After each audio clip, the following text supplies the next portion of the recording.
Well, on today's show, we have two-time guest now, Mr. Michael Sweet. Michael, thanks so much, man, for chatting with me. Thank you for having me. Always a pleasure. Thanks for having me, man. I'm excited. We got a lot going on. Stryper does anyway. Yeah, absolutely. Well, I want to start off because I saw something on your social media platform a few weeks back. You posted a video. I don't know when you did it, but you are I guess, an informal wedding singer. Is that right?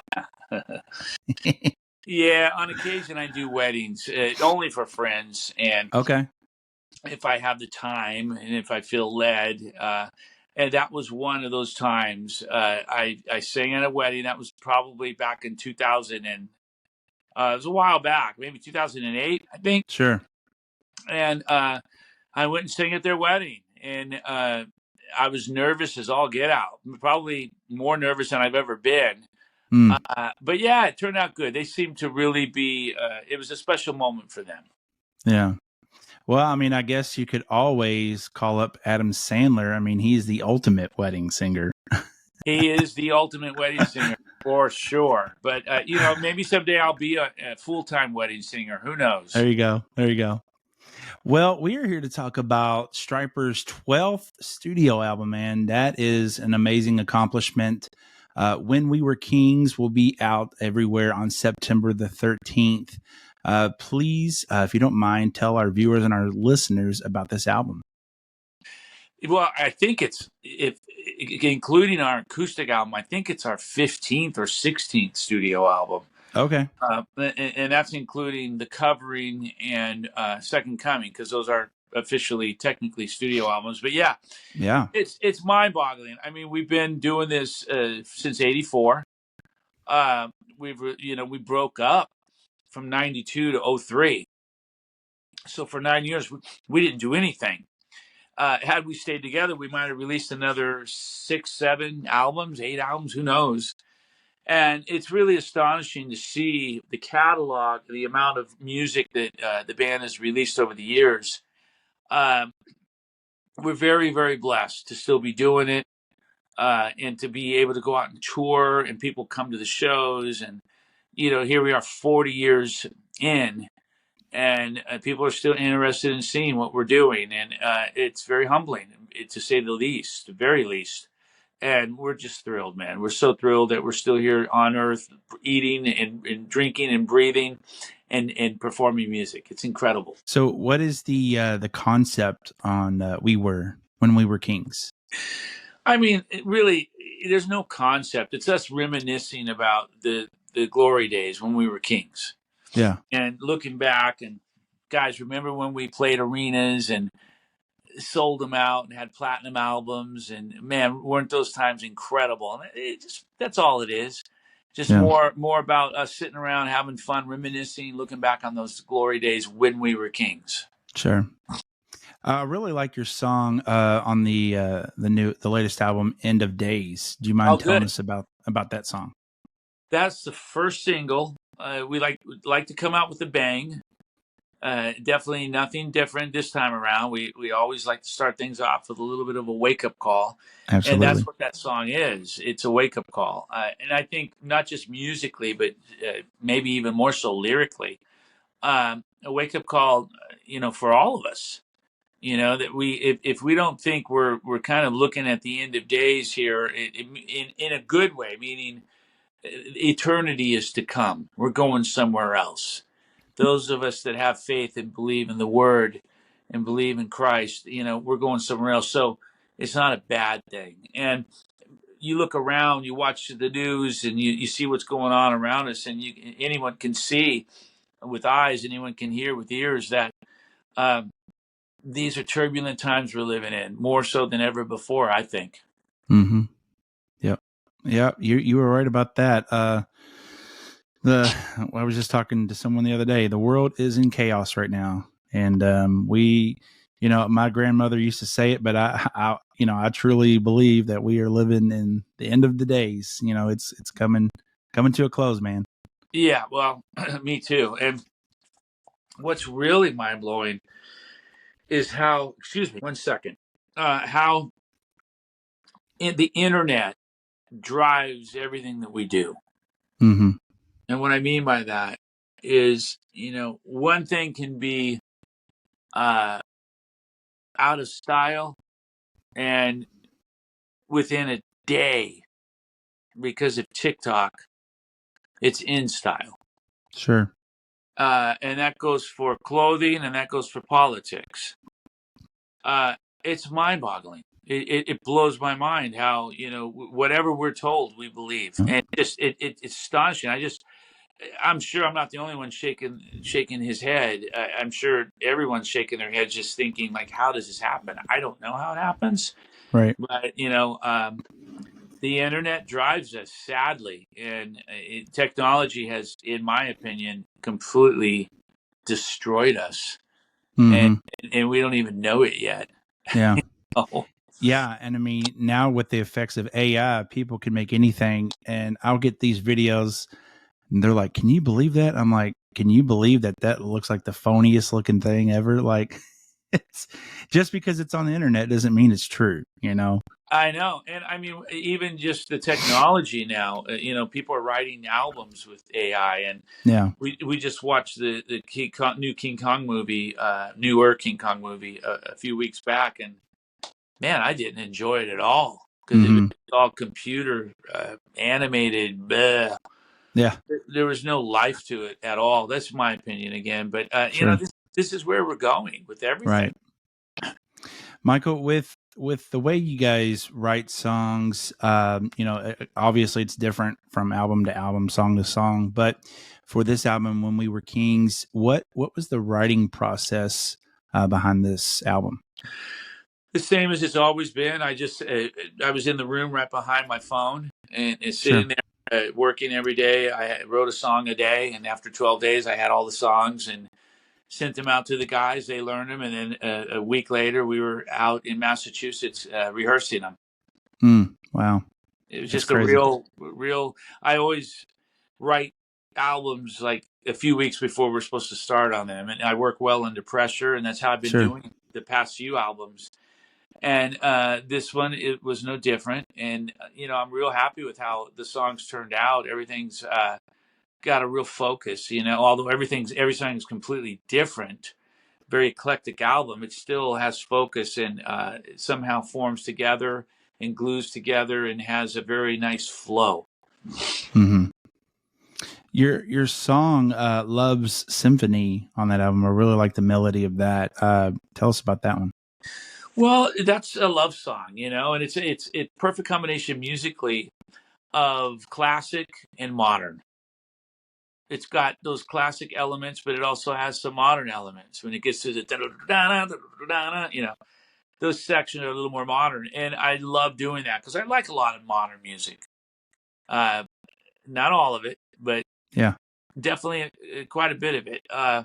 And I obviously love the classic stuff. So we try to make the fans happy by giving them enough of those classic flavors, but at the same time, kind of staying in today's world and in the times that we're in by adding some modern twists and turns along the way. Because if we don't do that, we're gonna stay in 1986, and that's not a good thing. Sure. Yeah. Now, what are some artists or bands that when you write and are inspired through your all's music?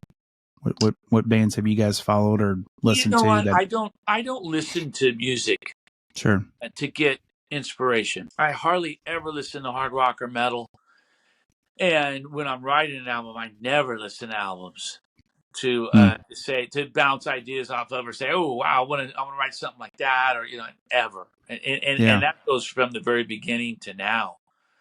I mean, bands that I listen to, on a Friday or Saturday night, every so often. I don't listen to heavy music very often, but when I do listen to heavy music, I'll listen to classic stuff more often than not, like Priest and Maiden and Van Halen and all the stuff that we grew up on that Sure. influenced us way back when. But Yeah. I also, I just was doing a playlist at the campground. We were sitting around, we had a fire going. I played Dishwalla, I played Linkin Park, Mm-hmm. Muse, um, Sade. Yeah. Gin Blossoms, the Bee Gees, kind of all over the map. All over. Yeah. Yeah, and that's really how I am. Sure. I just appreciate a good song and a great band. It doesn't matter Yeah. what genre it is. Yeah. Yeah. Speaking of different genres, I really, really love the version that your all song "To Hell with the Devil" that you recently did with For King and Country and Lecrae. Man, that was impressive, Michael. That was a Oh, well, great good, collab good. together. I'm glad you liked it. Yeah, it's very different. Obviously, It is different. Yeah.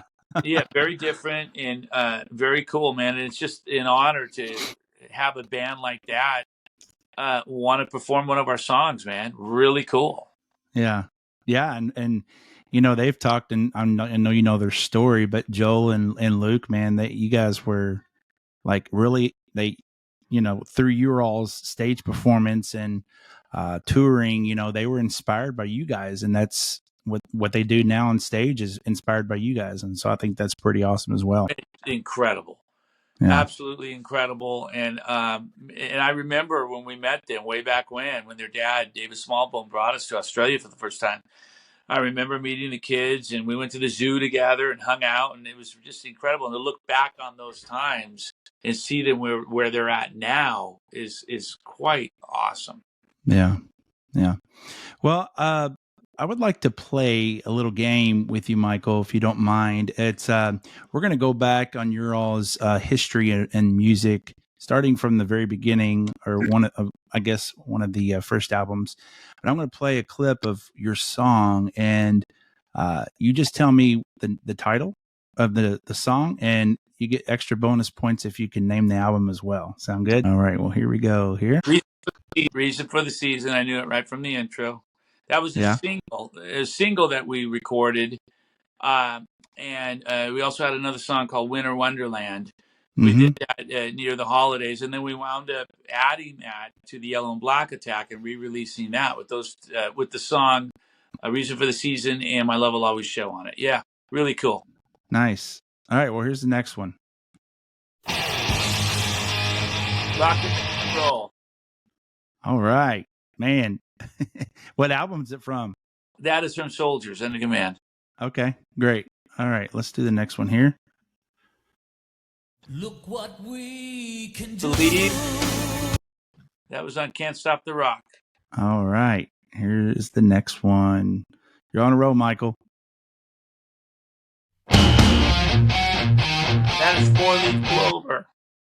Woo! And that is from Murder by Pride. All right, two more here.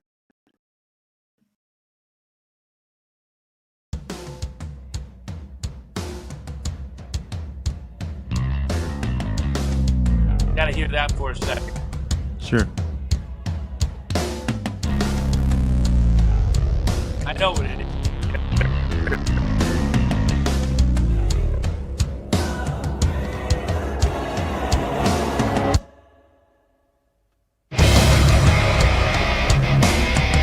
That is, Make Love Great Again. There you go. And that is from the album Even the Devil Believes. And that cover alone, I love that cover of that album. Great. Nice. All right, last one, Michael.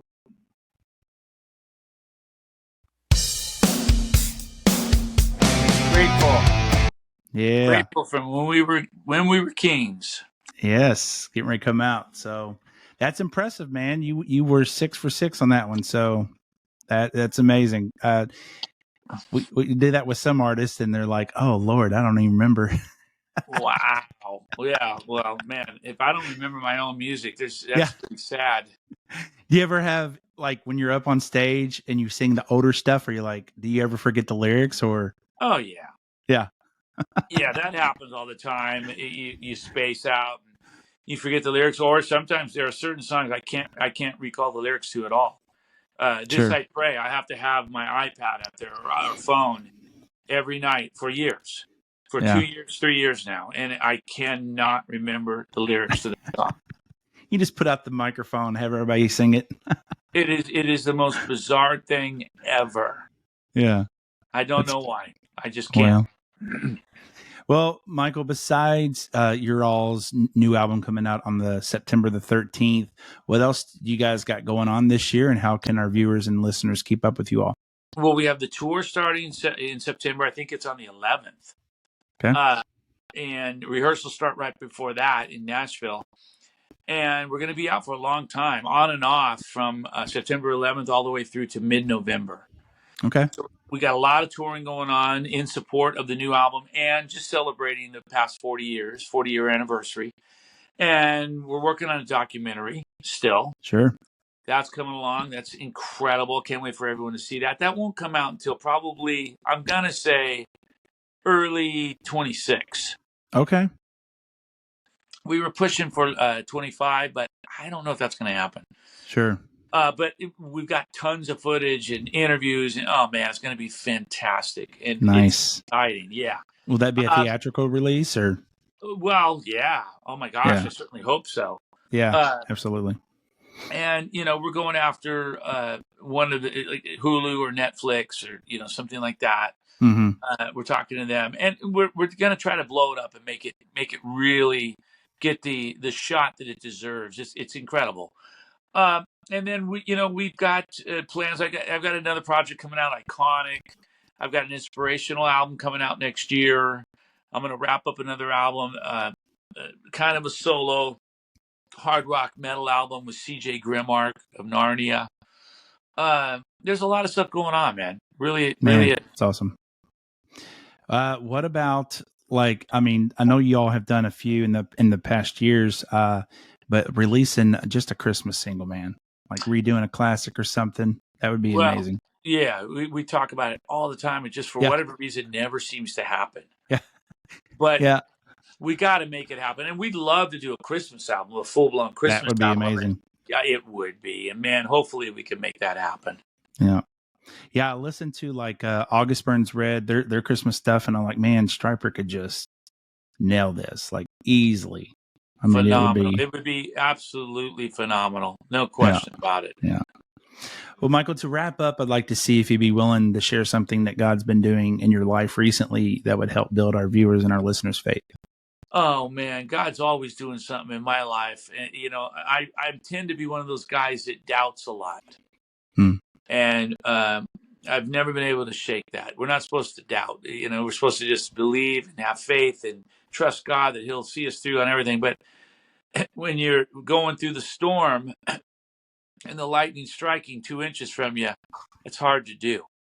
But man, I'm working on that. But God's always daily showing me that He is almighty.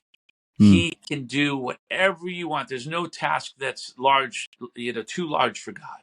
Yeah. And He shows me that every day of my life. I'm 61 years old. So I would just advise all the people listening and watching, trust God. He's always going to come through for you, no matter what. He'll never fail you. He'll never let you down, ever. Amen. Well, thanks, Michael, for that word. When We Were Kings is available everywhere on September the 13th. Will this be on vinyl? Oh, yeah. Yeah, nice. different color vinyl, multiple colors. Okay. Yeah, so it's coming out on vinyl. It's coming out on CD, streaming, digital, of course. Sure. And I think we're even considering cassettes. There you go. Yeah, I mean, what you might as well. It's 40 years. You might do some throwbacks. You know what I mean? Wild stuff, man. Now, I don't know. I'd rather do 8-tracks than cassettes, but hey, that's before my time, I was going to say, I don't know many people with cassette tape players, but I mean, it'd be a nice souvenir. Yeah. Oh, yeah, for sure.